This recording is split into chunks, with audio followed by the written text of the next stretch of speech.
Assalamualaikum warahmatullahi wabarakatuh dan selamat pagi. Terima kasih Puan Yang Dipertua. Terima kasih Yang Berhormat Jerai. Ada dua bahagian soalan yang dikemukakan. Kekangan, tangkapan dan langkah intervensi. Izinkan saya memberikan pencerahan sebaiknya. Kerajaan Persekutuan melalui JAKIM dengan kerjasama Jabatan Agama Islam Negeri-Negeri JAIN sentiasa proaktif, konsisten dan tegas dalam memantau serta mengambil tindakan terhadap mana-mana doktrin atau dakwah yang menyeleweng daripada pegangan Ahlussunnah wal Jamaah.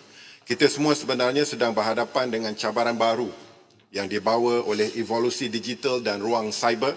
Realitinya kaedah penyebaran ajaran sesat kini telah berubah daripada pertemuan fizikal secara rahsia kepada penggunaan platform media sosial serta aplikasi mesej tertutup. Peralihan ke alam maya ini secara tidak langsung telah menyukarkan usaha pengesanan awal oleh agensi penguasaan memandangkan dakwah digital sebegini bergerak bebas melangkaui sempadan geografi. Selain itu, terdapat kumpulan tertentu yang beroperasi secara tertutup dan berselindung di sebalik program lain seperti pembangunan kendiri, aktiviti kebajikan, rawatan alternatif serta pengajian agama tidak formal bagi menarik dan mempengaruhi masyarakat. Malah, setengah fahaman ini tidak lagi tampil dalam bentuk ajaran agama yang jelas, sebaliknya berlatarkan dengan elemen motivasi, kerohanian, psikologi, teori konspirasi atau pengaruh tokoh tertentu yang boleh mengelirukan masyarakat.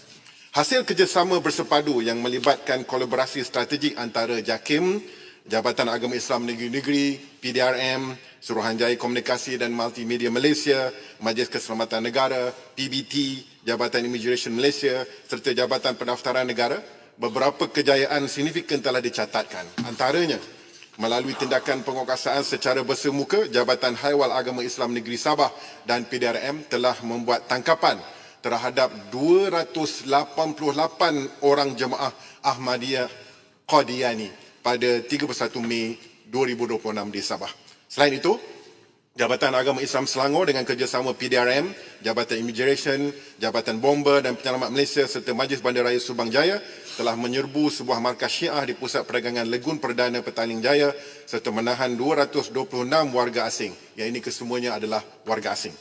Antara langkah intervensi menyeluruh bagi menyelamatkan akidah individu dalam jangka masa panjang, usaha ini dilaksanakan secara bersepadu.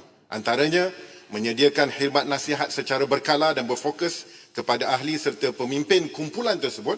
Kedua, menempatkan individu yang tersasar ke pusat pemulihan akidah berwarta berdasarkan perintah Mahkamah Syariah di pusat yang ditentukan dan diwartakan oleh kerajaan negeri. Dan ketiga, program rehabilitasi pemulihan dan bimbingan akidah di bawah pengurusan pihak berkuasa agama. Ingin ditegaskan, kerajaan ingin menegaskan bahawa agenda pengukuhan akidah dalam kalangan orang awam bukanlah satu perkara yang bermusim. Oleh yang demikian, kerajaan menyeru dan mengingatkan orang awam dan semuanya agar berusaha memperkukuhkan akidah melalui kelas pengajian agama yang berautoriti di masjid, surau-surau dan institusi di seluruh negara. Terima kasih. Jerai. Terima kasih YB Menteri atas penjelasan. Saya tertariklah dengan sebaran secara evolusi digital dan masuk dalam motivasi dalam kalangan untuk menyesatkan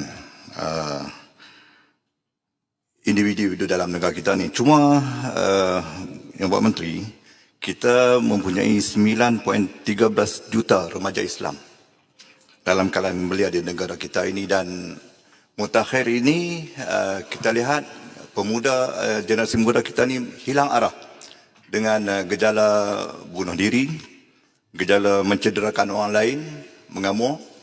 Dan apakah langkah ataupun usaha-usaha kementerian ataupun kolaborasi dengan KPM terutamanya untuk mengukuhkan akidah daripada pengaruh ajaran, mungkinkah ajaran liberalisme tu telah meresap kepada generasi muda kita hari ini?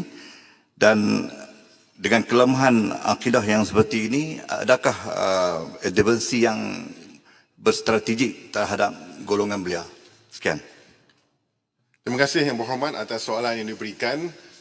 Ingin dikongsikan kepada semua bahawa di peringkat persekutuan, kita ada jawatan kuasa pemandu menangani ancaman akidah peringkat kebangsaan ataupun dikenali sebagai JAPAS, dan di bawahnya merangkumi juga KPM, KPT, MKN, KDN, KAGAT, SKMM, JAKIM dan ramai lagi yang bersama-sama memantau, menangani penularan ajaran sesat di Malaysia termasuklah ancaman akidah.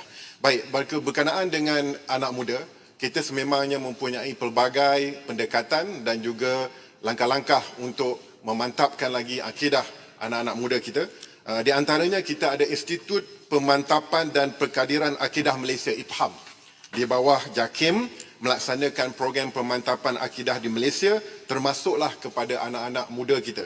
Selain itu, kita ada program My Insaniah yang juga melatih, mendedahkan anak-anak muda kita dengan program-program pemantapan akidah, dan di antara yang terkini adalah program Rakan Masjid yang kita laksanakan untuk bekerjasama dengan bukan sahaja KPM, ini bekerjasama dengan KBS bagi memfokuskan pembangunan asas kerohanian, dan yang terakhir, mungkin ini adalah perkara yang sangat besar, walaupun masih kecil lagi, kita sudah memantapkan lagi KAFA dengan KAFA 2.0, iaitu kita memperkukuhkan lagi dari aspek akidah agar anak-anak kita jati diri mereka lebih kuat, kukuh, boleh menapis ancaman-ancaman akidah. Terima kasih.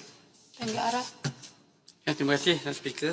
Soalan tambahan Yang Berhormat Menteri berkaitan ajaran sesat. Memandangkan ajaran sesat ini bergerak secara dalam talian dan merentasi sepadan, apakah bentuk kerjasama kerajaan dengan agensi lain mahu juga dengan kerajaan-kerajaan negeri bagi membanteras pemberantasan ini, dan apakah undang-undang yang sedia ada ini cukup untuk membendung gejala ini? Terima kasih.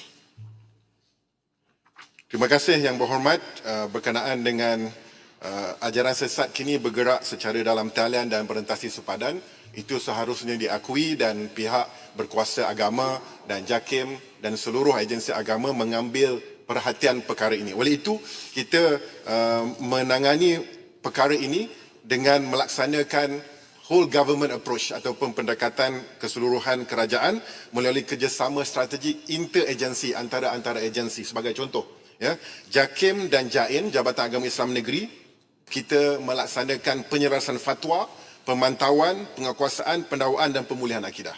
Manakala PDRM, risikan, siasatan jenayah, operasi bersepadu serta tindakan terhadap unsur yang mengancam keselamatan awam. KDN, penyelarasan aspek keselamatan dalam negeri termasuk tindakan terhadap penerbitan dan organisasi yang menyalahi undang-undang.